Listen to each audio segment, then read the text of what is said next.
Good morning dear student, सभी लोगों को मेरा नमस्कार। स्वागत करते हैं आप सभी का आपके अपने YouTube channel OD study point में। तो प्यारे दोस्तों, आज की क्लास में हम लोग सॉल्व करेंगे ताप मिति एवं ऊष्मीय प्रसार के मोस्ट इम्पॉर्टेंट क्वेश्चंस को। डियर स्टूडेंट, प्रत्येक क्वेश्चन को बिल्कुल बेहतरीन कॉन्सेप्ट के साथ मैं आपको बताने वाला हूं। डियर स्टूडेंट, प्रत्येक क्वेश्चन का कॉन्सेप्ट मैं आपको इस तरीके से बताऊंगा कि चाहे आपका ताप मिति एवं ऊष्मीय प्रसार से किसी भी तरीके से किसी भी टाइप का क्वेश्चन पूछ ले, मैक्सिमम आप 4 से 5 सेकंड के अंदर किसी भी क्वेश्चन को बहुत ही बेहतरीन तरीके से सॉल्व कर सकते हो। तो डियर स्टूडेंट, क्लास स्टार्ट करने से पहले हमारी एक छोटी सी रिक्वेस्ट है कि जो भी स्टूडेंट नए हैं और अभी तक हमारे चैनल ओडी स्टडी पॉइंट को सब्सक्राइब नहीं किए हैं, सब्सक्राइब जरूर कर लीजिएगा और बेल आइकन को भी प्रेस कर लीजिएगा, जिससे हमारी अपकमिंग आने वाली वीडियो का नोटिफिकेशन आपको मिलता रहे। तो डियर स्टूडेंट, स्टार्ट करेंगे आज की क्लास को। तो ध्यान से शिद्दत के साथ प्रत्येक क्वेश्चन के कॉन्सेप्ट को आप समझिएगा। बहुत ही बेहतरीन तरीके से प्रत्येक क्वेश्चन के कॉन्सेप्ट को मैं आपको बताने वाला हूं। और डियर स्टूडेंट, हमारी जो डेली बेसिस पर क्लासेस होती है, फिजिक्स का डियर स्टूडेंट सुबह के 10 बजे होता है और मैथ का डियर स्टूडेंट शाम के 4 बजे होता है। इसके अलावा यदि आपका कोई भी क्वेरी है या डेली बेसिस पर पीडीएफ चाहते हो तो इस नंबर पर आप हाय लिख करके भेजिएगा, तो भी मैं आपको अपने व्हाट्सएप ग्रुप में जोड़ दूंगा। या तो डियर स्टूडेंट, व्हाट्सएप ग्रुप का लिंक इस वीडियो के डिस्क्रिप्शन बॉक्स में दूंगा, वहां से भी आप जुड़ सकते हो। तो चलिए डियर स्टूडेंट, स्टार्ट करते हैं आज की क्लास। पेश करते हैं आपके सामने आज का पहला क्वेश्चन। तो पहला क्वेश्चन आपके सामने है, ध्यान से समझिएगा इस क्वेश्चन का कौन सा ऑप्शन सही होगा। तो क्वेश्चन आपका इस प्रकार से है, दो वस्तुओं में ऊष्मा का प्रवाह निर्भर करता है उनके द्रव्यमानों पर, उनमें ऊष्मा की मात्रा पर, उनके तापांतर पर और इनमें से कोई नहीं। तो दो वस्तुओं में जो ऊष्मा का प्रवाह निर्भर करता है उनके तापांतर पर निर्भर करता है। तो इस तरीके से डियर स्टूडेंट, क्वेश्चन नंबर 1 का ऑप्शन नंबर सी सही हो जाएगा। दो वस्तुओं में ऊष्मा का जो प्रवाह होता है उनके तापांतर पर निर्भर करता है। आ जाओ डियर स्टूडेंट क्वेश्चन नंबर 2 पर। तो ध्यान से और आराम से समझना, बहुत ही बेहतरीन क्वेश्चन ये भी है। तो क्वेश्चन नंबर 2 आपके सामने है, ध्यान से समझिएगा।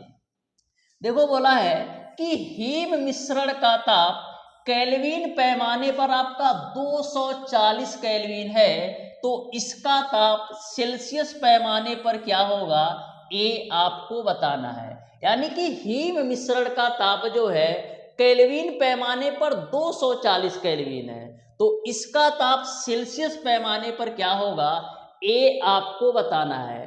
तो कल मैंने आपको एक फार्मूला बताया था, सेल्सियस, फारेनहाइट और केल्विन पैमानों में जो संबंध होता है वो आपका होता है C/5 बराबर F माइनस का 32 डिवाइडेड बाई 9 बराबर आपका होता है डियर स्टूडेंट K माइनस का 273 बटे का 5। यह जो आपका फार्मूला है ना, बहुत ही महत्वपूर्ण फार्मूला है। एक क्वेश्चन 100% आएगा, कल की क्लास में भी मैंने बोला था। तो बोला है केल्विन को हमको सेल्सियस में बदलना है, तो केल्विन और सेल्सियस में हम रिलेशन ले लेते हैं। तो C/5 बराबर K माइनस का 273 बटे का आपका हो जाएगा 5, 5 से 5 को कैंसिल कर दो, तो C बराबर K की वैल्यू कितना दे रखा है, K की वैल्यू दे रखा है 240 केल्विन। तो 240 माइनस का 273, तो माइनस के 273 में से 240 घटाओगे तो माइनस का 33 डिग्री सेल्सियस मिल जाएगा, माइनस का 33 डिग्री सेल्सियस मिल जाएगा। इस तरीके से क्वेश्चन नंबर 2 का ऑप्शन नंबर ए जो है बिल्कुल राइट आंसर हो जाएगा। ऑप्शन नंबर ए जो होगा बिल्कुल राइट आंसर होगा। आ जाओ डियर स्टूडेंट क्वेश्चन नंबर 3 पर। तो ध्यान से और आराम से समझना, आपको सेल्सियस, फ़ारेनहाइट और केल्विन पैमानों पर भर भर के क्वेश्चन मिलेगा।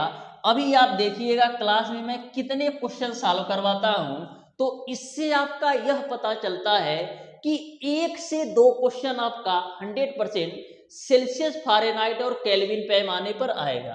तो देखो क्वेश्चन नंबर 3 आपका है, दो वस्तुओं के ताप में 45 फ़ारेनहाइट का अंतर है, सेल्सियस में यह अंतर कितने का होगा, ये आपको बताना है। तो आपको पता है कि फ़ारेनहाइट और सेल्सियस पैमाने में संबंध क्या होता है, C/5 बराबर आपका होता है F-32 बटे का आपका होता है 9। तो यहां पर आपको सेल्सियस में बदलना है, तो C/5 बराबर F की वैल्यू कितना दे रखा है, 45 फ़ारेनहाइट, तो ए आपका हो जाएगा 45 माइनस का 32 बटे का आपका हो जाएगा 9। तो यहां से आपको मिल जाएगा 9C बराबर 5 गुणे 45 में से 32 घटाओ, तो 45 में से 32 घटाओगे कितना मिलेगा, 13 मिलेगा। यानी आपको मिल जाएगा 9C बराबर 65। अब 9 से काटो तो 9 सत्ते 63, 9 दूना 18, यानी कि 7.2 डिग्री सेल्सियस के बराबर होगा। 7.2 डिग्री सेल्सियस के बराबर होगा। यानी क्वेश्चन नंबर 3 का ऑप्शन नंबर सी जो है बिल्कुल राइट आंसर हो जाएगा। अब देखते हैं डियर स्टूडेंट क्वेश्चन नंबर 4। तो क्वेश्चन नंबर 4 आपके सामने है, ध्यान से समझिएगा डियर स्टूडेंट, इस क्वेश्चन को कैसे सॉल्व करना है।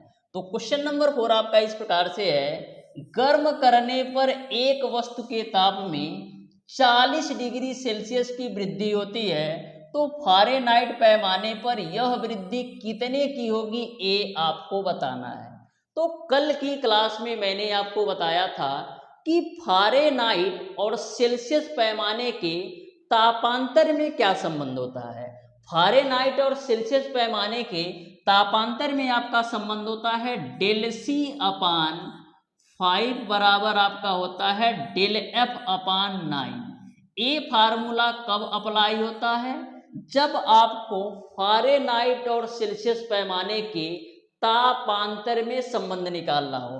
तो यहां पर जो डेल सी की वैल्यू दे रखी है वो आपको दे रखा है 40 डिग्री सेंटीग्रेड की वृद्धि, यानी डेल सी की जो वैल्यू है वो आपका है 40। तो डेल सी के जगह पर 40 रख दो, बटे का आपका 5 हो जाएगा, बराबर आपका डेल एफ बटे का 9 हो जाएगा। 5 से काटो तो 5 40 और 9 कितना हो जाएगा 72, यानी डेल एफ की जो वैल्यू होगी वो आपका 72 हो जाएगा। यानी कि फ़ारेनहाइट पैमाने पर जो ताप में वृद्धि होगी वो आपका 72 फ़ारेनहाइट के बराबर होगा। यानी ऑप्शन नंबर सी जो है बिल्कुल राइट आंसर हो जाएगा। आ जाओ डियर स्टूडेंट क्वेश्चन नंबर 5 पर। तो ध्यान से समझिएगा क्वेश्चन नंबर 5 को भी, यह भी आपका क्वेश्चन बहुत ही बेहतरीन, सिंपल और आसान सा क्वेश्चन है, ध्यान से समझना। बोला है दो वस्तुओं के ताप में 25 डिग्री सेंटीग्रेड का अंतर है, तो परम तापक्रम में यह अंतर कितने का होगा, ये आपको बताना है। यानी कि आपको 25 डिग्री सेंटीग्रेड ताप का अंतर दे रखा है, तो परम तापक्रम में यह अंतर कितने का होगा, ये आपको बताना है। तो आपको पता है कि सेल्सियस और परम ताप, या यह कह सकते हो सेल्सियस और केल्विन पैमाने पर जो संबंध होता है C/5 बराबर आपका होता है K-273 बटे का आपका होता है 5। तो C की वैल्यू रख दो आप 25 बटे का 5 बराबर K-273 बटे का आपका हो जाएगा 5। 5 से 5 को कैंसिल कर दो तो K की वैल्यू आपको मिल जाएगी 25 प्लस का 273। तो 25 और 273 जोड़ोगे तो 298 केल्विन के बराबर आ जाएगा।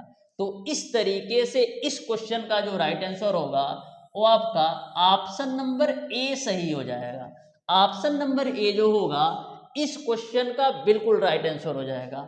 आ जाओ डियर स्टूडेंट क्वेश्चन नंबर 6 पर। तो ध्यान से समझिएगा क्वेश्चन नंबर 6 को भी। बिल्कुल सिंपल और आसान सा ये भी क्वेश्चन है, ध्यान से समझना। बोला है फारेनहाइट और सेल्सियस तापमापी के एक एक खाने के मान में कितने का अनुपात होता है, ये आपको बताना है। तो मैंने आपको बताया था कि जो सेल्सियस पैमाना होता है उसको 100 बराबर भागों में बांटा गया था, और जो आपका फारेनहाइट पैमाना होता है उसको 180 बराबर भागों में बांटा गया था। तो सेल्सियस पैमानों को 100 बराबर भागों में बांटा गया था, और जो आपका फारेनहाइट पैमाना था इसको कितने 180 बराबर भागों में बांटा गया था। तो बोला है कि फारेनहाइट और सेल्सियस तापमापी के, तो फारेनहाइट को पहले लेना है यानी कि 180, और अनुपात निकालना है सेल्सियस से, तो सेल्सियस को 100 भागों में बांटा गया था और फारेनहाइट को 180 में। तो यहाँ पर आप मिनिमाइज कर लो, तो 20 नवा 180 और 20 25 100, यानी कि फारेनहाइट और सेल्सियस पैमाने के एक एक खाने का जो मान होगा वो आपका 9:5 होगा।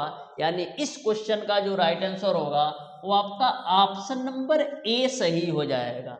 ध्यान में रखिएगा, यदि यही क्वेश्चन इस तरीके से पूछता कि सेल्सियस और फारेनहाइट पैमाने के एक एक खाने में कितने का संबंध होता, तो आपका 5:9 होता, लेकिन यहाँ पर आपका फारेनहाइट और सेल्सियस में पूछा है तो 9:5 होगा। इस बात को आप अच्छी तरीके से ध्यान में रखिएगा। आ जाओ क्वेश्चन नंबर 7 पर, तो ध्यान से समझिएगा क्वेश्चन नंबर 7 को भी, बहुत ही सिंपल और आसान सा ये भी क्वेश्चन है। देखो बोला है वह ताप जिस पर केल्विन ताप का जो मान होता है सेल्सियस ताप के मान का 2 गुना होता है, ये आपको बताना है। वह ताप जिस पर केल्विन ताप का जो मान है सेल्सियस ताप के मान का 2 गुना होता है, ये आपको बताना है। तो जो केल्विन ताप का मान है डियर स्टूडेंट, सेल्सियस ताप के मान का 2 गुना है, यानी K बराबर हमको 2C दे रखा है, क्योंकि केल्विन ताप का जो मान है सेल्सियस ताप के मान का 2 गुना है। तो अब आपको पता है कि केल्विन और सेल्सियस में संबंध क्या होता है, C/5 बराबर आपका होता है K माइनस का 273 बटे का आपका होता है 5, 5 5 से कैंसिल कर दो, तो C बराबर K की वैल्यू आप रख दो 2C, K की वैल्यू आप रख दो 2C माइनस का आपका हो जाएगा 273, यहाँ से C की वैल्यू निकालिएगा तो आपको मिल जाएगा 273 डिग्री सेंटीग्रेड। इस तरीके से इस क्वेश्चन का जो राइट आंसर होगा वो आपका ऑप्शन नंबर ए सही हो जाएगा। तो देख सकते हैं कितने सिंपल और आसान से क्वेश्चन है, बस आपको कॉन्सेप्ट अच्छी तरीके से पता होना चाहिए। आ जाओ इस क्वेश्चन पर, ध्यान से और आराम से समझना। देखो बोला है एक यथार्थ सेंटीग्रेड थर्मामीटर तथा एक दोषयुक्त फारेनहाइट थर्मामीटर किसी वस्तु का ताप जो है 60 डिग्री और 141 डिग्री मापते हैं, तो फारेनहाइट थर्मामीटर की माप में गलती कितने की है, ये आपको बताना है। तो सबसे पहले क्वेश्चंस के लैंग्वेज को समझो। क्वेश्चन में यह बोला गया है कि एक यथार्थ सेंटीग्रेड थर्मामीटर और एक आपका दोषयुक्त फारेनहाइट है, जिसमें थर्मामीटर वस्तु का जो ताप है वो आपका 60 डिग्री सेंटीग्रेड है और 60 डिग्री और 141 डिग्री है। तो आपको फारेनहाइट थर्मामीटर की माप में गलती कितनी है, ये आपको बताना है। तो डियर स्टूडेंट, यदि आपका 60 डिग्री सेंटीग्रेड की वैल्यू, यदि आपका 60 डिग्री सेंटीग्रेड की वैल्यू 141 फारेनहाइट के बराबर आ जाती है, यदि आपका 60 डिग्री सेंटीग्रेड की वैल्यू 141 फारेनहाइट के बराबर आ जाती है, तो इसका मतलब फारेनहाइट थर्मामीटर में कोई त्रुटि नहीं है। कब? यदि आपका 60 डिग्री सेंटीग्रेड की जो वैल्यू है 141 फारेनहाइट के बराबर आ जाती है, तो थर्मामीटर, फारेनहाइट थर्मामीटर की माप में कोई गलती नहीं है। तो सबसे पहले हम चेक कर लेते हैं कि क्या 60 डिग्री सेल्सियस 141 फ़ारेनहाइट के बराबर है या नहीं। यदि बराबर है तो कोई गलती नहीं है, यदि बराबर नहीं है तो त्रुटि आएगी। तो 60 डिग्री सेंटीग्रेड को हम फ़ारेनहाइट में बदलते हैं, तो C/5 बराबर आपका हो जाएगा F माइनस का 32/9। C की वैल्यू रख दो 60/5 बराबर F माइनस का 32 का आपका हो जाएगा 9। 5 से काट दो 60 को तो 12 बार में कटेगा, तो 12 नवा कितना होता है, 12 नवा आपका होता है 108 बराबर F माइनस का 32। तो यहां से F की वैल्यू निकालोगे तो 140 फ़ारेनहाइट आएगा, 140 फ़ारेनहाइट होगा। यानी कि जो हमारा 60 डिग्री सेंटीग्रेड की वैल्यू है वो हमारा केवल और केवल 140 फ़ारेनहाइट के बराबर है, लेकिन इन्होंने तो दे रखा है 141 फ़ारेनहाइट, यानी कि 1 फ़ारेनहाइट की त्रुटि होगी, यानी कि 1 फ़ारेनहाइट की त्रुटि होगी। यानी क्वेश्चन नंबर 8 का ऑप्शन नंबर ए जो है बिल्कुल राइट आंसर हो जाएगा, बिल्कुल राइट आंसर हो जाएगा। तो क्वेश्चन आपको समझ में आ गया होगा। यदि यही आपका 141 फ़ारेनहाइट आता, यही आपका यदि आपका 141 फ़ारेनहाइट आता तो कोई त्रुटि नहीं होती, लेकिन यहां पर आपका 1 फ़ारेनहाइट कम आ रहा है, यानी कि 1 फ़ारेनहाइट की त्रुटि हुई है। आ जाओ क्वेश्चन नंबर 9 पे, तो ध्यान से समझिएगा क्वेश्चन नंबर 9 को।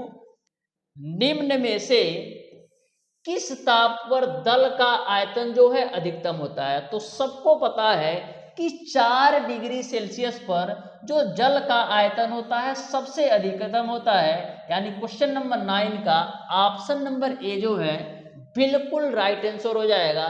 4 डिग्री सेल्सियस पर जल का आयतन अधिकतम होता है।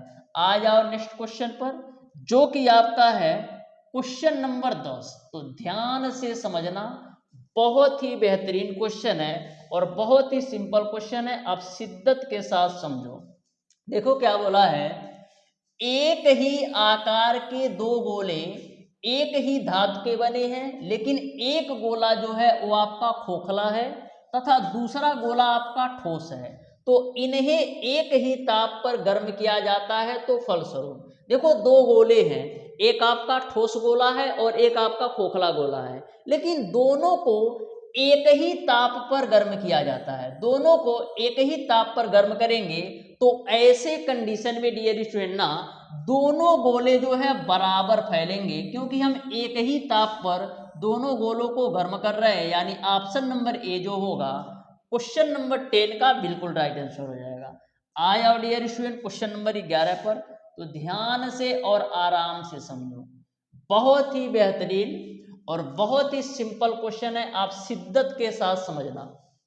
देखो क्या बोला है, एक असांकित बेलन में 0 डिग्री सेंटीग्रेड पर 200 मिली द्रव भरा है तथा 50 डिग्री सेंटीग्रेड कर देने पर द्रव का जो चल है वो आपका 205 मिली के चिन्ह तक बढ़ जाता है। तो द्रव का आभासी प्रसार गुणांक क्या होगा, ये आपको बताना है। तो सबसे पहले हम करते क्या है, जो वैल्यू दे रखा है ना उसको अच्छी तरीके से नोट कर लो। तो यहाँ पर आपका जो T1 की वैल्यू दे रखा है 0 डिग्री सेल्सियस, इसके अलावा डियर स्टूडेंट 200 मिली द्रव भरा है, यानी कि यहाँ पर जो प्रारंभिक आयतन है वो आपको दे रखा है 200 मिली। फिर ताप 50 डिग्री सेल्सियस कर देने पर यानी T2 की वैल्यू आपको दे रखा है बाबू 50 डिग्री सेल्सियस। जल का जो द्रव का तल है वो आपका 205 मिली हो जाता है, यानी अंतिम आयतन जो है वो आपका 205 मिली हो जाता है। तो चिन्ह तक बढ़ जाता है। तो द्रव का आभासी प्रसार गुणांक बताओ। तो मैंने आपको द्रव का आभासी प्रसार गुणांक क्या बताया था, मैंने आपको बताया था डियर स्टूडेंट कि जो द्रव का आभासी प्रसार गुणांक होता है आयतन में आभासी वृद्धि बटे प्रारंभिक आयतन गुणे ताप वृद्धि होता है। फिर भी एक बार लिख लो कि द्रव का जो आभासी प्रसार गुणांक होता है, द्रव का जो आभासी प्रसार गुणांक होता है, आभासी प्रसार गुणांक, जो द्रव का आभासी प्रसार गुणांक होता है ये आपका फार्मूला होता है आयतन में आभासी वृद्धि, आयतन में आभासी वृद्धि, अच्छी तरीके से नोटबुक में नोट करो, आयतन में आभासी वृद्धि बटे आपका होता है प्रारंभिक आयतन, बटे आपका होता है बाबू प्रारंभिक आयतन, प्रारंभिक आयतन गुणे आपका होता है डियर स्टूडेंट ताप वृद्धि। ये आपका सिंपल सा फार्मूला है, अच्छी तरीके से नोट कर लेना। आभासी प्रसार गुणांक बराबर आयतन में आभासी वृद्धि बटे प्रारंभिक आयतन गुणे ताप वृद्धि। तो यहाँ पर डियर स्टूडेंट आयतन में आभासी वृद्धि कैसे निकालोगे, यानी कि डेल वी की वैल्यू निकालने के लिए हम क्या करते हैं, V2 में से V1 घटाओ। तो V2 की वैल्यू है 205, 205 में से 200 घटाओगे तो आपको मिल जाएगा 5 मिली, यानी आयतन में जो आभासी वृद्धि है वो आपका 5 मिली है गई। अब ताप वृद्धि की चाहिए तो डेल टी की वैल्यू कैसे निकालते हो, तो डेल टी बराबर आपका होता है T2 माइनस का T1। तो T2 की वैल्यू आपका है 50, 50 में से 0 घटाओगे तो आपको जो डेल टी की वैल्यू मिल जाएगी वो आपको मिल जाएगा 50 डिग्री सेल्सियस। अब सारी वैल्यू रख दो, तो यहाँ पर आयतन में आभासी वृद्धि आपने निकाला है 5, प्रारंभिक आयतन आपका कितना है 200 मिली, तो यहाँ पर आप रख दो 200 गुणे ताप वृद्धि आपका है 50। अब 5 से काटोगे 50 को तो 10 बार में कटेगा, यानी फाइनली आपको क्या मिल जाएगा 1/2000, 1 कितना मिल जाएगा 2000। अब डियर स्टूडेंट इसको हम कैलकुलेट करते हैं, तो ध्यान से समझना, इसको हम क्या लिख सकते हैं, हम लिख सकते हैं 1/2 गुणे 10⁻³ के रूप में। तो 2 से जब 1 को काटोगे तो 0.5 गुणे 10⁻³ देखो दशमलव के रूप में दिया नहीं है, तो इसको और क्या लिख सकते हो, इसको हम लिख सकते हैं 5 गुणे 10⁻⁴ प्रति डिग्री सेल्सियस, प्रति डिग्री सेल्सियस। यानी इस क्वेश्चन का जो राइट आंसर होगा वो आपका ऑप्शन नंबर ए जो है बिल्कुल राइट आंसर हो जाएगा, 5 गुणे 10⁻⁴ प्रति डिग्री सेल्सियस, यानी ऑप्शन नंबर ए जो होगा बिल्कुल राइट आंसर हो जाएगा। एक बात आप हमेशा ध्यान में रखिएगा, चाहे आपका आभासी प्रसार गुणांक हो, चाहे आपका वास्तविक प्रसार गुणांक हो, चाहे आपका रेखीय क्षेत्रीय या आयतन प्रसार गुणांक हो, सबका जो यूनिट होता है ना वो आपका प्रति डिग्री सेल्सियस ही होता है। इस बात को आप अच्छी तरीके से ध्यान में रखना। आ जाओ क्वेश्चन नंबर 12 पर, तो ध्यान से समझिएगा। न्यूनतम ताप संभव है, तो जो आपका न्यूनतम ताप संभव है वो आपका -273 डिग्री सेल्सियस। अब -273 डिग्री सेल्सियस इसलिए संभव है क्योंकि यदि हम डिग्री सेंटीग्रेड को केल्विन में बदलते हैं तो क्या होता है, T बराबर आपका होता है सेंटीग्रेड प्लस का 273। तो यहाँ पर यदि हम -273 रखेंगे तो -273 और +273 आपका कितना हो जाएगा 0 केल्विन के बराबर। तो इस तरीके से आपको समझ में आ गया होगा कि जो आपका न्यूनतम संभव ताप है वो आपका -273 डिग्री सेल्सियस के बराबर है, यानी ऑप्शन नंबर ए सही हो जाएगा। क्वेश्चन नंबर 13 पर आ जाओ, तो ध्यान से समझना। क्वेश्चन नंबर 13 को भी बहुत ही बेहतरीन सिंपल और आसान सा क्वेश्चन है। देखो न्यूमेरिकल को ना एक बार कॉन्सेप्ट के साथ समझ लो, फिर किसी भी तरीके से किसी भी टाइप से न्यूमेरिकल आपसे पूछ लेगा ना कभी नहीं छूटेगा। बस एक बार शिद्दत के साथ कॉन्सेप्ट को समझ लो। देखो क्या बोला है, स्थिर दाब पर किसी गैस का ताप जो है 0 डिग्री सेल्सियस से 273 डिग्री सेल्सियस कर देने पर आयतन जो है वो आपका दोगुना हो जाता है। तो आयतन प्रसार गुणांक क्या होगा, ए आपको बताना है। आयतन प्रसार गुणांक क्या होगा, ए आपको बताना है। तो सबसे पहले जो जो वैल्यू दे रखी है उसको नोट कर लो। तो T1 की वैल्यू बाबू आपको दे रखा है 0 डिग्री सेल्सियस, और T2 की वैल्यू आपको कितना दे रखा है 273 डिग्री सेल्सियस। इसके अलावा बोला है उसका आयतन दोगुना हो जाता है। तो मैं मान लेता हूं कि जो हमारा प्रारंभिक आयतन V1 की वैल्यू है वो आपका भी है, तो V2 की वैल्यू कितनी हो जाएगी, V2 की वैल्यू हमारा 2 भी हो जाएगा, क्योंकि क्वेश्चन में बोला है आयतन दोगुना हो जाता है। तो तो यदि में हमारा प्रारंभिक आयतन भी होगा तो जो अंतिम आयतन होगा वो आपका 2v हो जाएगा, क्योंकि आयतन आपका दोगुना हो जाता है। अब आपको आयतन प्रसार गुणांक निकालना है, तो आपको पता है कि आयतन प्रसार गुणांक गामा बराबर क्या होता है। आयतन प्रसार गुणांक गामा बराबर होता है आयतन में वृद्धि बटे आपका होता है प्रारंभिक आयतन गुणे आपका होता है ताप वृद्धि। तो आयतन में कितने की वृद्धि हो रही है, यानी कि डेल वी की वैल्यू कैसे निकालोगे, तो डेल वी की वैल्यू निकालने के लिए हम V2 में से V1 घटा देंगे, तो V2 की वैल्यू है 2v, 2v में से v घटाओगे तो v मिल जाएगा। ताप वृद्धि कैसे निकालते हो, तो डेल टी की वैल्यू निकालने के लिए हम क्या करते हैं, T2 में से आप T1 घटा दो, तो T2 की वैल्यू है 273 और T1 की वैल्यू 0 है, तो आपको मिल जाएगा 273 डिग्री सेल्सियस। अब सारी वैल्यू रख दो, तो डेल वी की वैल्यू आपका है v और प्रारंभिक आयतन आपका v है, तो v मैं यहाँ से भी रख देता हूँ, गुणे डेल टी की वैल्यू आपका है 273, v से v को काट दो, तो यहाँ से आपका आयतन प्रसार गुणांक क्या आ जाएगा, 1/273 प्रति डिग्री सेल्सियस, 1/273 प्रति डिग्री सेल्सियस। यानी इस क्वेश्चन का जो राइट आंसर होगा वो आपका ऑप्शन नंबर बी सही हो जाएगा। तो अच्छी तरीके से यह फार्मूला नोट कर लेना कि जो आपका आयतन प्रसार गुणांक गामा की वैल्यू होती है del V upon V into का डेल टी होता है, यानी आयतन में वृद्धि बटे प्रारंभिक आयतन गुणे ताप वृद्धि। आ जाओ नेक्स्ट क्वेश्चन पर, जो कि आपका है क्वेश्चन नंबर 14। आप धैर्य के साथ डियर स्टूडेंट क्लास के प्रत्येक क्वेश्चन को आप इंजॉय कीजिएगा। क्लास थोड़ी सी लंबी होगी, लेकिन यदि आपको रैंकर बनना है, टॉपर बनना है, तो औरों से थोड़ा सा ज़्यादा मेहनत आपको करना पड़ेगा।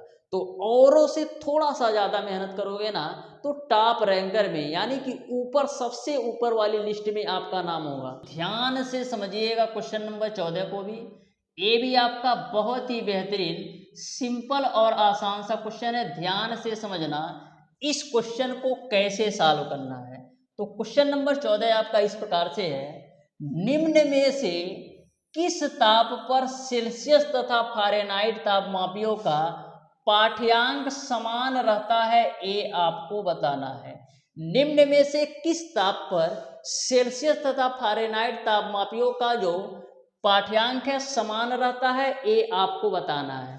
तो मैं मान लेता हूं डियर स्टूडेंट कि x डिग्री पर सेल्सियस और फारेनहाइट तापमापियों का जो पाठ्यांक होता है वो आपका समान होता है। मैं मान लेता हूं डियर स्टूडेंट कि x डिग्री पर सेल्सियस और फारेनहाइट तापमापियों का जो पाठ्यांक होता है वो आपका समान होता है। तो यहाँ से आपका जो फार्मूला होता है सेल्सियस और फारेनहाइट में, वो आपका C/5 बराबर आपका होता है F माइनस का 32/9। लेकिन मैंने माना है कि x डिग्री पर सेल्सियस और फारेनहाइट पैमाने जो है एक दूसरे के समान हो जाएंगे, तो C के जगह पर भी हम x रखेंगे और F के जगह पर भी हम x रखेंगे, क्योंकि मैंने माना है कि x डिग्री पर सेल्सियस और फारेनहाइट पैमाने दोनों जो है एक दूसरे के समान है। तो x/5 बराबर x माइनस का 32 बट्टे का आपका हो जाएगा 9। इसी को कैलकुलेट करो तो 9x बराबर क्या मिल जाएगा, 5x, और 5 का 32 में गुणा करोगे तो 160 मिलेगा। यहाँ से डियर स्टूडेंट 9x में से 5x घटाओगे तो मिलेगा आपको 4x बराबर माइनस का 160। अब 4 से काटो 160 को तो 40 बार में कटेगा, यानी x की जो वैल्यू आएगी माइनस का 40 डिग्री सेल्सियस, यानी कि 40 डिग्री पर, यानी कि 40 डिग्री पर डियर स्टूडेंट सेल्सियस और फारेनहाइट तापमापियों के जो पाठ्यांक होंगे समान होंगे। यानी इस क्वेश्चन का जो राइट आंसर होगा वो आपका ऑप्शन नंबर बी सही हो जाएगा। गलती से ऑप्शन नंबर ए टिक मत कर देना, आपका माइनस का 40 डिग्री आंसर है। क्या है, माइनस का 40 डिग्री पर सेल्सियस और फारेनहाइट तापमापियों के जो पाठ्यांक होंगे समान होंगे। अब देखते हैं डियर स्टूडेंट क्वेश्चन नंबर 15। तो क्वेश्चन नंबर 15 को आप ध्यान से समझिएगा। बहुत ही बेहतरीन, सिंपल और आसान सा क्वेश्चन है, ध्यान से समझिएगा। देखो बोला है यदि लोहे का रेखीय प्रसार गुणांक आपको 1.9 गुणे 10⁻⁻5 प्रति डिग्री सेल्सियस हो तो 0.70 मीटर लंबी क्षण में यहाँ पर आपका 70 डिग्री सेल्सियस आएगा। क्षण में 70 डिग्री सेल्सियस ताप वृद्धि के होने पर क्षण की लंबाई क्या होगी? तो यहाँ पर आप ऐड कर लेना। क्वेश्चन आपका इस प्रकार से है, यदि लोहे का रेखीय प्रसार गुणांक 1.9 गुणे 10⁻⁻5 प्रति डिग्री सेल्सियस हो तो 0.70 मीटर लंबी क्षण में 70 डिग्री सेल्सियस ताप वृद्धि होने के लिए क्षण की लंबाई होगी। यानी कि आपको इस क्वेश्चन में अंतिम लंबाई की वैल्यू ज्ञात करना है। तो अंतिम लंबाई कैसे निकालोगे? अंतिम लंबाई निकालने के लिए हम करते क्या है, प्रारंभिक लंबाई में वृद्धि को जब आप जोड़ दोगे ना तो अंतिम लंबाई आपको मिल जाएगी। तो यहाँ पर आपको प्रारंभिक लंबाई L की तो वैल्यू पता है, लेकिन आपका लंबाई में वृद्धि की वैल्यू नहीं पता है। तो सबसे पहले हम लंबाई में वृद्धि की वैल्यू निकालते हैं। आपको पता है डियर स्टूडेंट कि रेखीय प्रसार गुणांक अल्फा बराबर क्या होता है, लंबाई में वृद्धि बटे का आपका होता है प्रारंभिक लंबाई इनटू का आपका होता है ताप वृद्धि। रेखीय प्रसार गुणांक अल्फा बराबर क्या होता है, लंबाई में वृद्धि बटे प्रारंभिक लंबाई गुणे ताप वृद्धि। तो यहाँ पर डियर स्टूडेंट रेखीय प्रसार अल्फा गुणांक अल्फा की वैल्यू दे रखा है 1.9 गुणे 10⁻⁻5।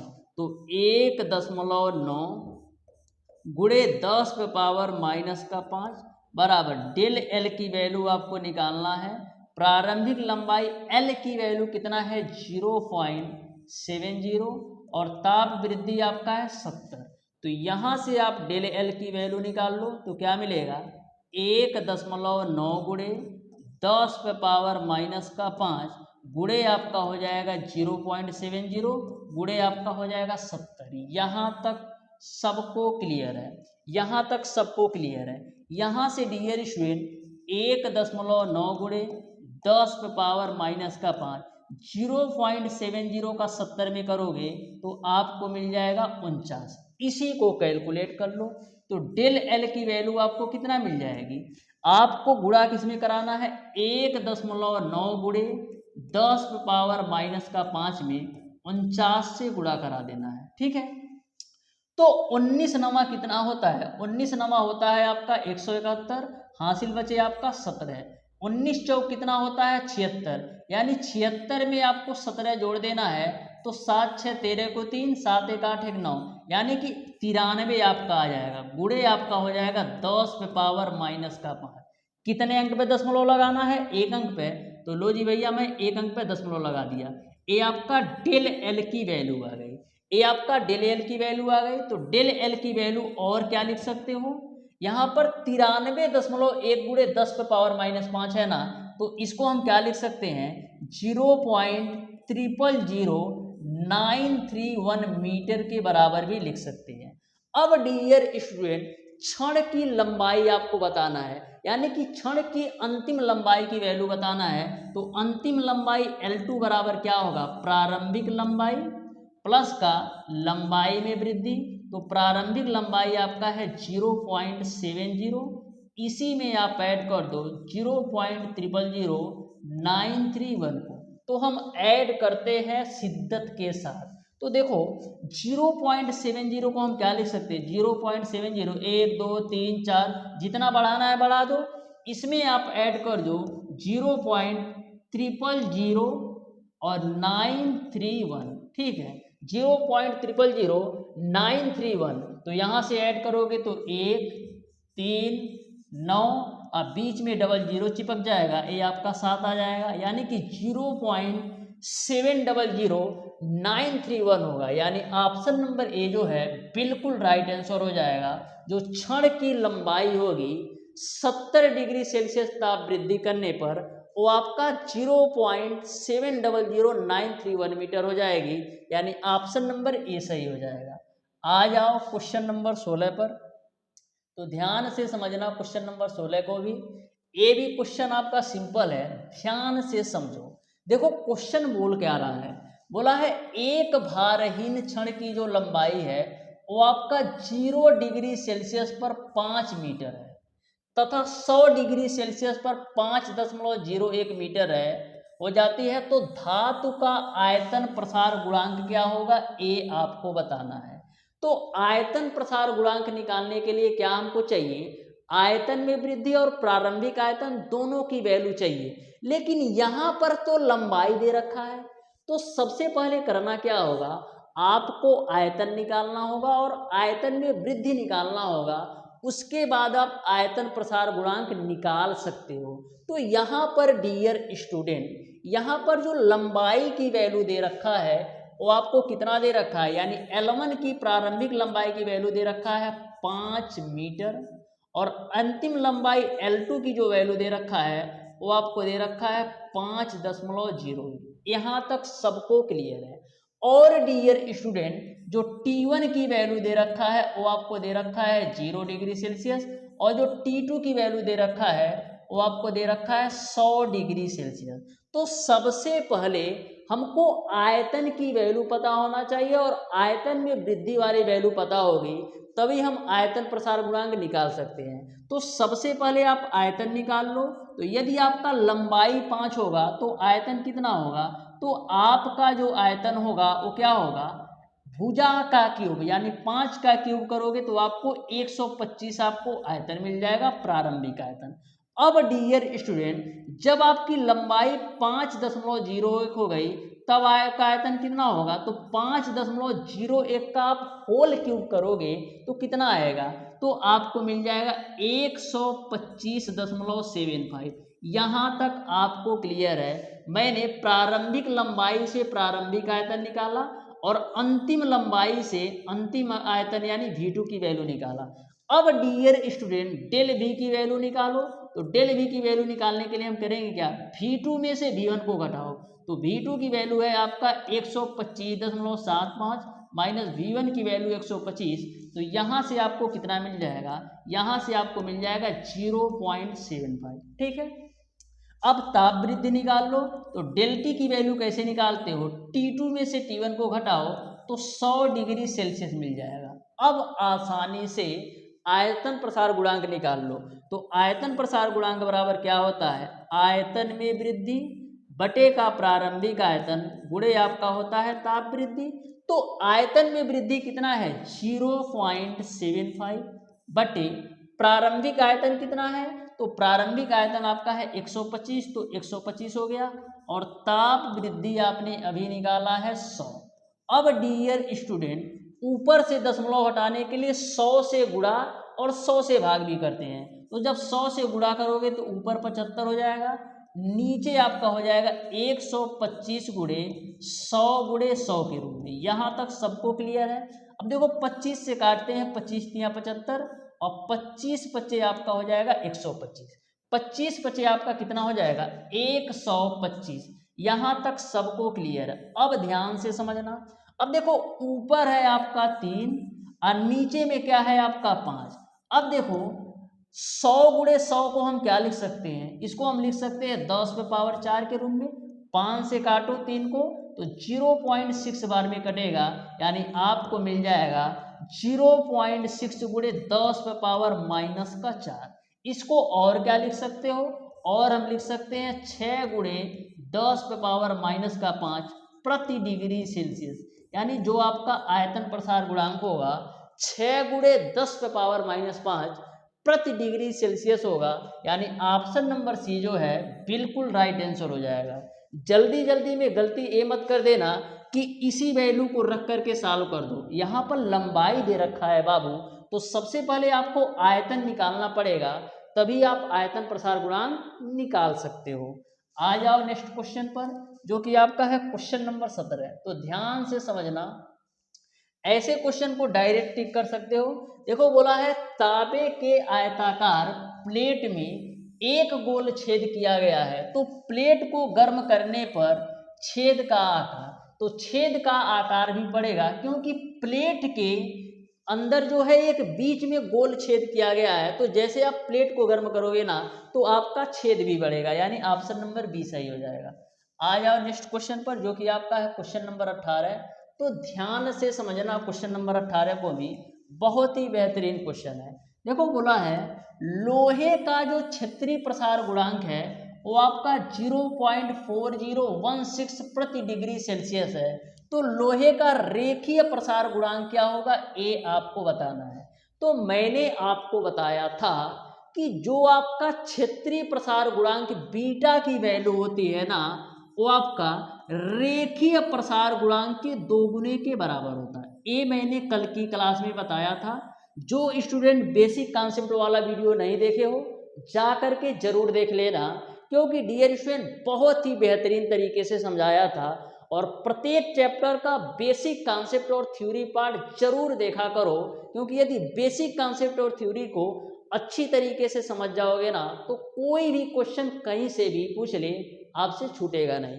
तो यहाँ पर मैंने आपको बताया था कि जो आपका क्षेत्रीय प्रसार गुणांक होता है वह रेखीय प्रसार गुणांक का 2 गुना होता है, और जो आपका आयतन प्रसार गुणांक गामा होता है वो आपका रेखीय प्रसार गुणांक का 3 गुना होता है। ये मैंने आपको कॉन्सेप्ट कल की क्लास में बताया था। तो यहाँ पर आपको क्षेत्रीय प्रसार गुणांक की वैल्यू कितना दे रखा है, 0.4016, तो 0.123416 बराबर आपका हो जाएगा 2 अल्फा। 2 से काट दो तो कितनी बार में कटेगा, 0.123408, यानी अल्फा की जो वैल्यू हो जाएगी 0.408 प्रति डिग्री सेल्सियस हो जाएगा। यानी इस क्वेश्चन का जो राइट आंसर होगा वो आपका ऑप्शन नंबर सी सही हो जाएगा। तो कॉन्सेप्ट जो है बहुत ही महत्वपूर्ण होता है। देखो कॉन्सेप्ट पता था 2 सेकंड के अंदर हल कर दिया, यदि कॉन्सेप्ट नहीं पता होता तो इसी में घूमते रह जाते हैं। आ जाओ नेक्स्ट क्वेश्चन पर, जो कि आपका है क्वेश्चन नंबर 19। तो ध्यान से समझिएगा। देखो क्वेश्चन में क्या बोला है डियर स्टूडेंट, कि यदि किसी धातु की छड़ की लंबाई हम दोगुनी कर दें तो उसका आपका आयतन प्रसार गुणांक होगा।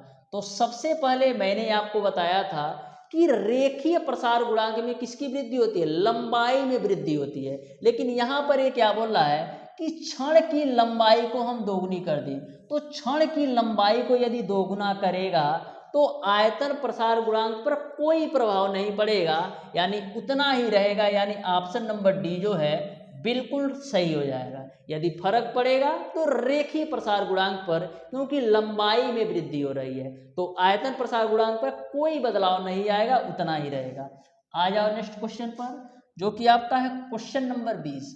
तो ध्यान से समझना, ये तो मैंने आपको क्लास में ही दिखाया था कि रेल के पटरियों के बीच जगह क्यों छोड़ी जाती है। तो देखो क्वेश्चन भी पूछ लिया है कि रेल की पटरियों के उत्तरोत्तर खंडों के बीच जगह छोड़ी जाती है क्योंकि, तो मैंने आपको बताया था इससे पटरियों को ऊष्मीय प्रसार के लिए स्थान मिल सके। यहाँ पर डियर स्टूडेंट जो आपकी रेल की, कभी जाना रेलवे ट्रैक पर तो देखना यहाँ पर ऐसे बीच में गैप छोड़ा जाता है, यानी कि इस तरीके से गैप छोड़ा जाता है। तो रेल के पटरियों के बीच में जगह इसलिए छोड़ी जाती है कि गर्मियों के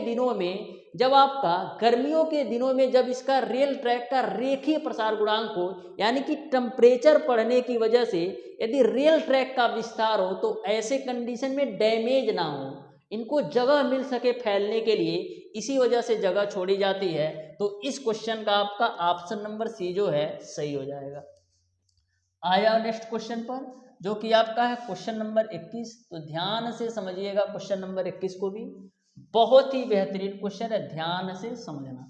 देखो क्या बोला है, 100 डिग्री सेल्सियस ताप बढ़ाने पर क्षण की लंबाई में 0.2% बढ़ जाती है, तो क्षण के पदार्थ का रेखीय प्रसार गुणांक क्या होगा, ये आपको बताना है। तो ध्यान से समझिएगा, जो जो वैल्यू दे रखा है उसको नोट कर लो। तो यहाँ पर 100 डिग्री सेल्सियस ताप बढ़ाने पर, यानी आपको जो डेल टी की वैल्यू दे रखा है, जो ताप वृद्धि की वैल्यू दे रखा है 100 डिग्री सेल्सियस दे रखा है, क्षण की लंबाई में 0.2% बढ़ जाती है। यानी कि यदि मैं मान लेता हूं कि जो क्षण की प्रारंभिक लंबाई L1 की वैल्यू है, जो प्रारंभिक लंबाई L की वैल्यू है, मैं मान लेता हूं 100 है। बोला है लंबाई में 0.2% की वृद्धि हो जाती है। तो लंबाई मैंने माना है 100, इसका आप 0.2% निकाल लोगे ना तो लंबाई में वृद्धि मिल जाएगी। तो 100 से 100 को काट दोगे तो यहाँ से आपको लंबाई में वृद्धि डेल एल की वैल्यू मिल जाएगी 0.2। यहाँ तक सबको क्लियर है, क्योंकि क्वेश्चन में बोला है कि क्षण की लंबाई में 0.2% बढ़ जाती है। तो मैंने मान लिया कि जो क्षण की प्रारंभिक लंबाई थी वो आपका 100 था। तो 100 का जब 0.2% निकालोगे तो लंबाई में वृद्धि 0.2 आ जाएगा। अब आसानी से रेखीय प्रसार गुणांक निकाल लो।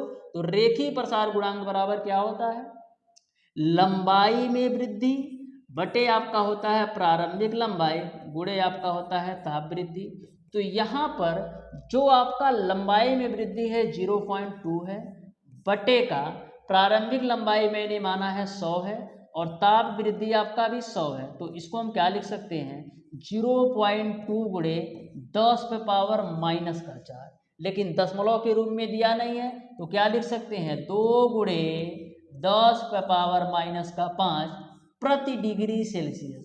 2 गुणे 10 पे पावर माइनस का 5 प्रति डिग्री सेल्सियस, यानी इस क्वेश्चन का ऑप्शन नंबर ए जो है बिल्कुल राइट आंसर हो जाएगा।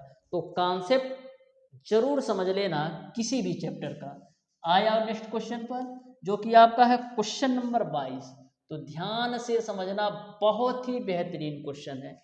देखने में आपको लग रहा होगा कि क्वेश्चन आपका काफी लेंदी है ना, लेकिन मैं आपको बता दूं बहुत ही सिंपल क्वेश्चन है, ध्यान से समझना। बहुत सारे स्टूडेंट ऐसे होते हैं कि क्वेश्चन को देखा नहीं, अरे बाप रे क्या पूछ लिया, लेकिन क्वेश्चन सिंपल है, ध्यान से समझो। देखो क्या बोला है, एक वृत्तीय लोहे की हाल की जो आंतरिक परिधि है वो आपका 25 डिग्री सेल्सियस ताप पर 200 सेंटीमीटर है। हाल को 200.48 सेंटीमीटर परिधि के एक लकड़ी के पहिए पर चढ़ने के लिए गर्म करना होगा। यानी कि आपको डेल टी की वैल्यू पूछ रहा है, यानी कि ताप में हमको कितना वृद्धि करना होगा ये बताना है। आपको लोहे का अनुदैर्ध्य प्रसार गुणांक दे रखा है 1.20 गुणे 10 पे पावर माइनस का 5 प्रति डिग्री सेल्सियस। तो डियर स्टूडेंट, एक फार्मूला अच्छी तरीके से नोट कर लो। जो आपका अनुदैर्ध्य प्रसार गुणांक होता है, जो आपका अनुदैर्ध्य प्रसार गुणांक, अनुदैर्ध्य प्रसार गुणांक बराबर क्या होता है, अनुदैर्ध्य प्रसार गुणांक बराबर आपका होता है परिधि में वृद्धि बटे प्रारंभिक परिधि गुणे ताप वृद्धि। तो लिख लो परिधि में वृद्धि, परिधि में वृद्धि बटे आपका होता है प्रारंभिक परिधि, प्रारंभिक परिधि इनटू का आपका होता है ताप वृद्धि, इनटू का आपका होता है ताप वृद्धि। अच्छे से अपनी कॉपी में नोट कर लो, हो सकता है यही क्वेश्चन आपके एग्जामिनेशन में आ जाए। तो ध्यान में रखिएगा, अनुदैर्ध्य प्रसार गुणांक बराबर परिधि में वृद्धि बटे प्रारंभिक परिधि गुणे ताप वृद्धि होता है। तो यहाँ पर आपको ताप वृद्धि की वैल्यू निकालना है। किसकी वैल्यू, ताप वृद्धि। तो ताप वृद्धि की वैल्यू निकालोगे तो क्या आएगा, ताप वृद्धि बराबर आपको क्या मिलेगा, ताप वृद्धि बराबर यहाँ से आपको मिल जाएगा परिधि में वृद्धि, परिधि में वृद्धि बट्टे आपका क्या हो जाएगा, परिधि में वृद्धि बट्टे का आपका हो जाएगा प्रारंभिक परिधि, प्रारंभिक परिधि। अब गुणे में आपका क्या आ जाएगा, गुणे में आपका आ जाएगा अनुदैर्ध्य प्रसार गुणांक, गुणे में आपका आ जाएगा अनुदैर्ध्य प्रसार गुणांक, गुणे में आपका आ जाएगा अनुदैर्ध्य प्रसार गुणांक। मैंने क्या किया, इसी फार्मूले से मैंने ताप वृद्धि की वैल्यू निकाला। तो जो हमारा ताप वृद्धि है यहाँ पर आ गया और जो आपका अनुदैर्ध्य प्रसार गुणांक है बट्टे के रूप में चला गया। अब सारी वैल्यू रख दो। तो सबसे पहले डियर स्टूडेंट क्या क्या दे रखा है ये देखो। तो जो आपका प्रारंभिक परिधि दे रखा है वो आपका 200 सेंटीमीटर दे रखा है। जो आपका प्रारंभिक परिधि दे रखा है वो आपको कितना दे रखा है, प्रारंभिक परिधि जो आपको दे रखा है 200 सेंटीमीटर दे रखा है। और अंतिम परिधि आपको कितना दे रखा है, अंतिम परिधि आपको कितना दे रखा है 200.48, अंतिम परिधि आपको दे रखा है 200.48। तो यहाँ पर डियर स्टूडेंट, ठीक है, यहाँ तक आपको क्लियर है। अब डियर स्टूडेंट प्रारंभिक परिधि और अंतिम परिधि पता है, तो यहाँ पर आप परिधि में वृद्धि भी निकाल सकते हो। तो यहाँ से आप परिधि में वृद्धि निकालोगे तो कितना आएगा, तो परिधि में वृद्धि, तो परिधि में वृद्धि निकालने के लिए हम करेंगे क्या, अंतिम परिधि में से प्रारंभिक परिधि घटाओ। तो अंतिम परिधि आपका है 200.48 में से 200 घटाओगे तो 0.48 मिल जाएगा। ये आपका परिधि में वृद्धि हो गया। और तो सारी वैल्यू आपको पता ही है, तो सारी वैल्यू यहाँ पर हम रख देते हैं, ठीक है। तो परिधि में वृद्धि आपने निकाला है 0.48, ठीक है। अब डियर स्टूडेंट प्रारंभिक परिधि कितना है 200, तो 200 रख दो, गुणे अनुदैर्ध्य प्रसार गुणांक आपको दे रखा है 1.20 गुणे 10⁻⁻5, 1.20 गुणे 10⁻⁻5। यहाँ तक आपको क्लियर है। अब डियर स्टूडेंट ध्यान से और आराम से समझना, 10⁻⁻5 को ऊपर ले जाएंगे तो आपको मिल जाएगा 0.48 गुणे 10⁻5, और नीचे में क्या आ जाएगा, नीचे में आपका आ जाएगा 200 गुणे 1.20, 200 गुणे 1.20। इसी को कैलकुलेट करो। अब देखो 0.48 का गुणा 10⁻5 से हम करेंगे तो क्या मिल जाएगा, 48 हो जाएगा, और 3 ठो जीरो इसमें चिपक जाएगा। और नीचे क्या होगा, देखो 2 जीरो से ये 2 दशमलव को खल्लास कर दो, तो 120 का गुणा 2 में करोगे तो मिलेगा आपको 240। हाई जीरो से ए जीरो काट दो। अब देखो 24 से काटोगे 48 को तो 2 बार में कटेगा और डबल जीरो चिपक जाएगा। यानी कि जो ताप वृद्धि की वैल्यू आएगी 200 डिग्री सेल्सियस आएगा। यानी ऑप्शन नंबर ए जो है बिल्कुल राइट आंसर हो जाएगा। तो बहुत ही बेहतरीन तरीके से समझ में आया होगा। आ जाओ बाबू नेक्स्ट क्वेश्चन पर, 3 से 4 क्वेश्चन और देखेंगे, बस धैर्य बना के रखिएगा। क्वेश्चन नंबर 23, तो ध्यान से समझना क्वेश्चन नंबर 23 को भी। देखो बोला है एक तांबे की प्लेट का 0 डिग्री सेल्सियस पर क्षेत्रफल आपका 2 मीटर स्क्वायर है। प्लेट को 40 डिग्री सेल्सियस तक गर्म करने पर उसके क्षेत्रफल में वृद्धि कितनी होगी, ये आपको बताना है। तो क्वेश्चन में कुछ ना कुछ और दिया होगा, इसको हम अच्छी तरीके से एक बार चेक कर लेते हैं। यहाँ पर क्वेश्चन में रेखीय प्रसार गुणांक की वैल्यू दे रखा है, रेखीय प्रसार गुणांक की वैल्यू दे रखा है 0.4016 प्रति डिग्री सेल्सियस। ये आपका क्वेश्चन में दे रखा है, तभी आपका क्वेश्चन सॉल्व होगा। आपको बताना है क्षेत्रफल में वृद्धि। तो क्षेत्रफल में वृद्धि निकालने के लिए हमको क्षेत्रीय प्रसार गुणांक की वैल्यू पता होना चाहिए। अब आपको पता है कि जो आपका क्षेत्रीय प्रसार गुणांक बीटा होता है वो आपका रेखीय प्रसार गुणांक के 2 गुने के बराबर होता है। तो यहाँ से क्षेत्रीय प्रसार गुणांक निकाल लो, 2 गुणे अल्फा की वैल्यू कितना है 0.4016, ठीक है। तो यहाँ से आपका बीटा की जो वैल्यू आ जाएगी 0.1234032 प्रति डिग्री सेल्सियस। यहाँ तक सबको क्लियर है। अब आसानी से निकाल लो। अब आपको पता है डियर स्टूडेंट कि जो आपका क्षेत्रीय प्रसार गुणांक बीटा होता है वो किसके बराबर होता है, क्षेत्रफल में वृद्धि बटे आपका होता है प्रारंभिक क्षेत्रफल गुणे आपका होता है ताप वृद्धि। यहाँ से आप आसानी से कैलकुलेट कर सकते हो। तो बीटा की वैल्यू आपका कितना है 0.1234032 बराबर डेल ए की वैल्यू आपको निकालना है बटे यहाँ पर ए की वैल्यू कितना दे रखा है, तो प्रारंभिक क्षेत्रफल आपको दे रखा है 2 मीटर स्क्वायर, तो 2 रख दिया। और ताप वृद्धि कितने की हो रही है, तो 0 डिग्री सेल्सियस से 40 डिग्री सेल्सियस। ताप वृद्धि कितने की हो रही है, 0 डिग्री सेल्सियस से 40 डिग्री सेल्सियस की हो रही है। यानी T1 की वैल्यू 0 है और T2 की वैल्यू आपका 40 है। तो यहाँ से आप डेल टी की वैल्यू निकालोगे तो कितना आएगा 40 डिग्री सेल्सियस। यानी ताप वृद्धि जो होगा वो आपका 40 डिग्री सेल्सियस, तो गुणे में कर लो 40, इसी को कैलकुलेट कर लो। बिल्कुल सिंपल तो है। तो यहाँ से आपको डेल ए बराबर क्या मिल जाएगा 0.12340 32 गुणे 40 का गुणा 2 में करोगे तो 80 हो जाएगा।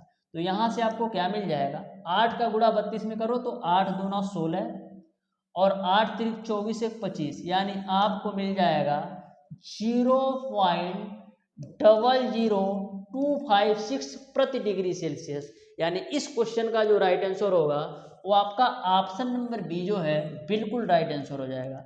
यहाँ पर हुआ क्या है, देखो 1 दशमलव से 1 दशमलव ये आपका खत्म हो जाएगा 10 से, फिर आप गुणा करोगे ना तो 0.00256 प्रति डिग्री सेल्सियस आएगा। आ जाओ नेक्स्ट क्वेश्चन पर, जो कि आपका है क्वेश्चन नंबर 24। ठीक है, तो ध्यान से समझना क्वेश्चन नंबर 24 को भी। ये भी आपका क्वेश्चन बिल्कुल सिंपल और आसान सा है। देखो बोला है एक तापमापी पर हिमांक जो है 20 डिग्री सेल्सियस है तथा जो क्वथनांक है वो आपका 150 डिग्री सेल्सियस है। इस तापमापी पर 60 डिग्री सेल्सियस का ताप क्या होगा, ये आपको बताना है। तो आपका एक सिंपल सा फार्मूला होता है। फार्मूला क्या होता है, फार्मूला आपका होता है C/100 बराबर T माइनस का T1 बटे का आपका होता है T2 माइनस का T1। इसी फार्मूले पर सारी वैल्यू रख दो।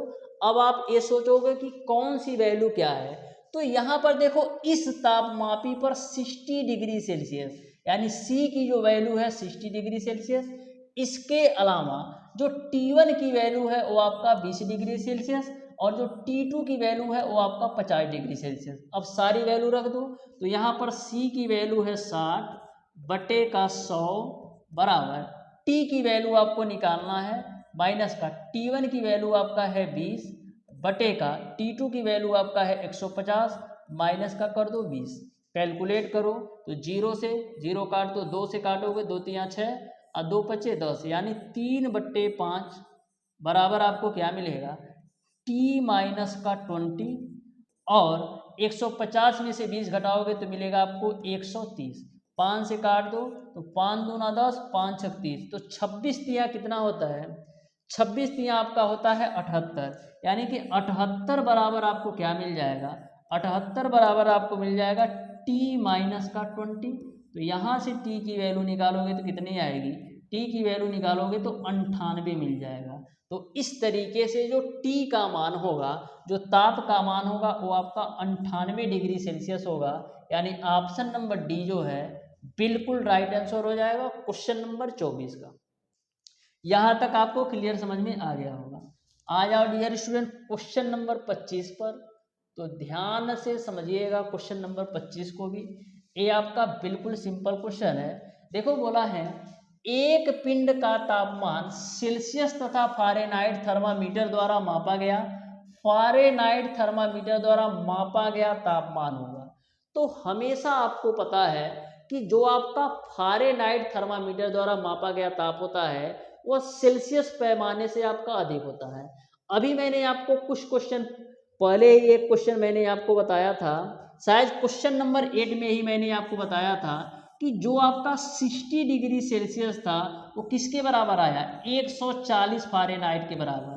तो ऐसे कंडीशन में आप समझ सकते हो कि जो आपका फारेनहाइट थर्मामीटर का माप होगा ना वो सेल्सियस से सदैव अधिक होगा। यानी ऑप्शन नंबर बी जो है बिल्कुल राइट आंसर हो जाएगा। आ जाओ डियर स्टूडेंट क्वेश्चन नंबर 26 पर, तो ध्यान से समझना। बोला है निम्न में से कौन केल्विन स्केल पर माइनस का 40 फारेनहाइट के बराबर है। यानी कि केल्विन स्केल पर माइनस का 40 फारेनहाइट कौन बराबर है ये आपको बताना है। तो केल्विन और फारेनहाइट में संबंध क्या होता है, आपका होता है F माइनस का 32 बटे का 9 बराबर आपका होता है K माइनस का 273 बटे का 5। सारी वैल्यू रखो, तो यहाँ पर F की वैल्यू दे रखा है माइनस का 40, तो लो जी भैया मैं माइनस का 40 रख देता हूँ। माइनस का 32 बटे का आपका हो जाएगा 9 बराबर आपका हो जाएगा K माइनस का 273 और नीचे में आप कर दो 5। तो यहाँ पर -40 -32 माइनस का 72 बटे का 9 बराबर आपका हो जाएगा K माइनस का 273 और नीचे में आपका हो जाएगा 5। तो 9 से काटो तो 9 8 72, यानी आपको क्या मिल जाएगा, यानी आपको मिल जाएगा माइनस का 40 बराबर आपको मिल जाएगा K माइनस का 273। तो यहाँ से आप K की वैल्यू निकालोगे तो क्या मिलेगा, यहाँ से K की वैल्यू आप निकालोगे तो क्या मिलेगा तो 273 में से -40 घटा दो, तो 276 में से 40 घटाओगे तो मिल जाएगा 233 केल्विन। 233 केल्विन, यानी ऑप्शन नंबर सी जो है बिल्कुल राइट आंसर हो जाएगा। यानी कि -40 फ़ारेनहाइट जो है केल्विन के 233 केल्विन के बराबर होगा। आ जाओ नेक्स्ट क्वेश्चन पर, जो कि आपका आज की क्लास का लास्ट क्वेश्चन है। तो इस क्वेश्चन को मैं आपके हवाले करता हूं और सोच करके समझ करके बताना कि इस क्वेश्चन का कौन सा ऑप्शन सही होगा। बोला है जल को 10 डिग्री सेल्सियस से 0 डिग्री सेल्सियस तक ठंडा किया जाता है, तो पहले कम होता है आयतन फिर बढ़ता है, या पहले बढ़ता है फिर कम होता है, या लगातार बढ़ता है या लगातार कम होता है। तो इस क्वेश्चन का आंसर आप लोग कमेंट बॉक्स में कमेंट करके बताना कि आयतन पर क्या प्रभाव पड़ेगा यदि हम जल को 10 डिग्री सेल्सियस से 0 डिग्री सेल्सियस तक ठंडा करते हैं। तो आज की क्लास में डियर स्टूडेंट, मैंने आप लोगों को बताया है ताप मिति तथा ऊष्मीय प्रसार के टोटल 27 क्वेश्चन। ठीक है, टोटल 27 क्वेश्चन। किसी भी क्वेश्चन में यदि आपको किसी भी प्रकार का डाउट और कंफ्यूजन हो तो आप हमें कमेंट बॉक्स में कमेंट करके ज़रूर पूछ लेना, मैं उस डाउट का सॉल्यूशन जरूर करूंगा। तो डियर स्टूडेंट, आज की क्लास आपको कैसी लगी अपनी राय कमेंट बॉक्स में जरूर कर देना। तो मिलते हैं डियर स्टूडेंट नेक्स्ट क्लास में, तब तक के लिए धन्यवाद।